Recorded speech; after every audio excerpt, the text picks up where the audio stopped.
The chase. Sapphire Preferred is sitting on a 100,000-point welcome bonus right now, and there are signs the clock is ticking. That's our top story. It's Monday, July 20th, and this is Points Wire. I'm Alex.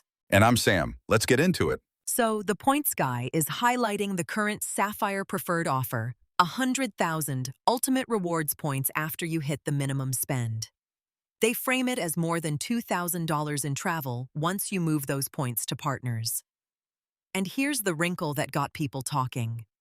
Over on credit cards, a data point posted under a thread about application dates says the 100K promo may be ending soon, and folks are telling each other to apply sooner rather than later. Okay, but let me pump the brakes on the timing part. The 100,000 point number itself is solid. That's the real public offer. The "it's ending soon" piece is one person's read on a forum, not Chase saying anything. So don't panic apply. If you were already planning to get a preferred and you can meet the spend honestly, 100K is a genuinely strong number. If you weren't, a rumored deadline is a bad reason to open a card. Totally fair. And the real gate here is 524. If you've opened 5 or more cards in the last 24 months, Chase probably says no. Speaking of which, there's a fresh data point that stung. Yeah, someone on RPR credit cards reported a Sapphire Preferred denial at what they thought was 424, technically 412 by their count. The lesson isn't that the rule changed. It's that authorized user cards and business cards can quietly count against you in ways people forget. Pull your own report before you apply so you actually know your number. Good segue to story 2, because if you were planning to book something with points this weekend, you may have hit a wall. Chase Travel had a rough day. This one's well corroborated, which is why I trust it. We saw it across multiple communities at once. Threads on RPR, Chase, Chase, Sapphire Reserve, all reporting the Chase Travel portal was down. One person was even trying to pull together a list of edit hotels in Vegas because the site itself wouldn't load. And a couple of scarier-sounding posts. Someone said a hotel they'd already booked stopped showing up in the portal, and another flagged that the portal wouldn't let them cancel a flight departing soon, even though the policy says cancel online for free. Right, and I want to separate those. An outage is an outage. It comes back. A booking vanishing from your account is stressful, but usually a display issue during downtime.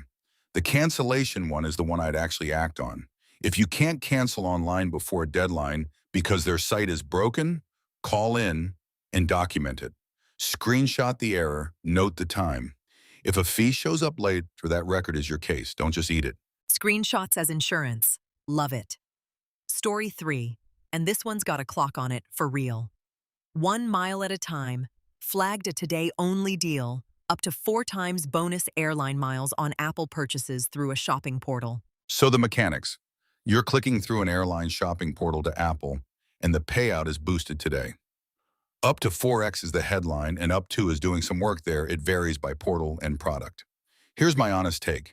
If you were already buying something from Apple, a laptop, a phone, sure, stacking a portal bonus is free money on top of your card rewards.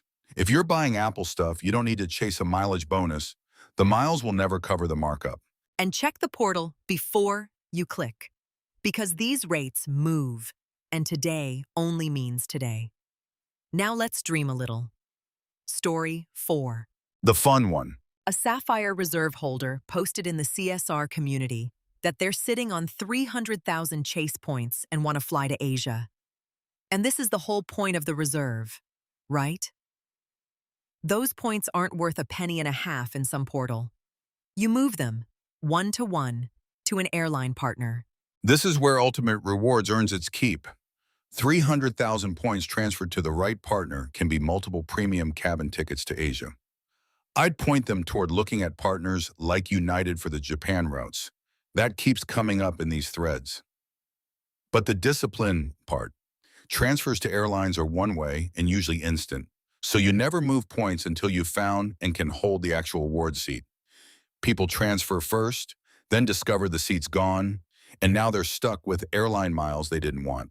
Confirm the seat, then transfer. Never the other way. Story 5 is a nerdy eligibility question that trips up a lot of reserve holders. Frequent Miler took this one in their question of the week. Does being an authorized user on someone's card hurt your eligibility for a new offer?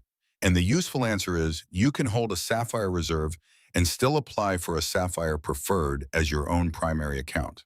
They're different products. Chase mainly cares that you're not double-dipping the same card family bonus and about that 524 count. So being an authorized user on a partner's card doesn't automatically lock you out of your own bonus. Correct. Though authorized user accounts can still show up on your credit report and nudge your 524 number. So it's not zero impact, it's just not the disqualifier people fear. As always, your own situation is your own situation. Last one, quick hit for the deal hunters.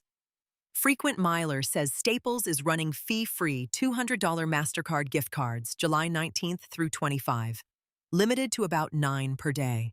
Fee-free is the key phrase because normally you'd pay an activation fee on these, and that fee is what usually kills the math. No fee means if you buy one on a card that earns well at office supply stores, you're netting points on a $200 liquid gift card. It's a small, grindy play. The 9 per day cap tells you it's popular. Not life-changing, but clean. And it ends the 25th. That's the show. $100K on the preferred if the timing's right for you, a portal outage to work around, and a today only Apple Miles click. Quick housekeeping before we go. This show is for information and entertainment, not financial advice.